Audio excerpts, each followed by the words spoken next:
So this is where my story gets emotional.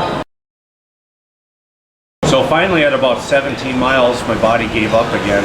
And from 17 to about 22, I could barely walk again. And I'm getting, they had come along, and so, I put a lot of Bengay on and, was just really trying to stay upright. And then I started falling at about 21, and I couldn't stand up anymore. So I get up, and there at about 22, there was a guardrail, and I'm grabbing onto this guardrail, and I'm trying to support myself and use it to walk, to keep getting my feet to go forward, because at this point I'm not giving up. And when you are a Marine, is that you're not a quitter, And so this is where my story gets emotional.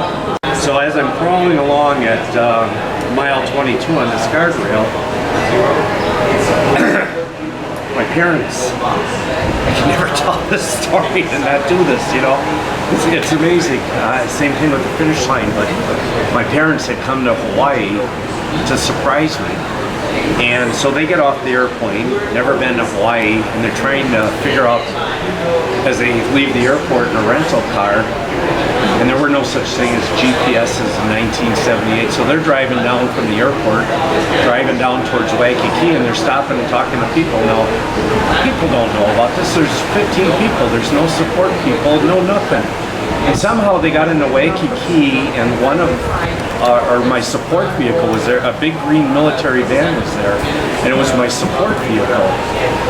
And when you talk about things happening and whatever for a reason, so they said, my son's doing this Ironman thing. Do you guys know anything about it?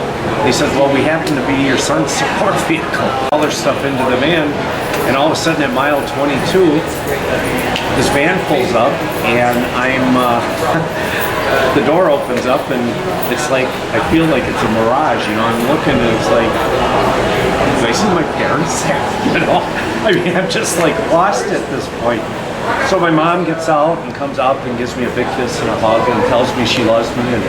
And then this is what gets me emotional, because my dad died a couple years, he died in '84, but at an early age in his 50s. And my dad was never one of these people that was an emotional person, And my dad came out and he gave me a big hug, and he told me that he loved me, And when he told me he loved me, he said, this is Dave, he says, I know you, he says, you can do this, And, from my standpoint, it was like, wow, not on top of what I was going through pain-wise, but, I'm Christian, and I kind of looked up, and after that, it's like I got this energy and spirit in me, and my legs came up from underneath me, and not that I ran fast, but I actually ran.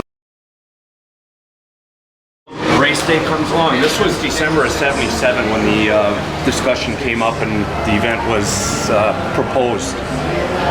The date of the event was February 18, 1978, which we had about 7 weeks to train. There were only 15 of us that entered. The entry fee was $5. John Collins says that he believes he gave us $2 back after the race because we weren't considered for profit, so it was just to cover expenses. John Collins handmade all the trophies after people had finished. He took a block of wood, got the engraving.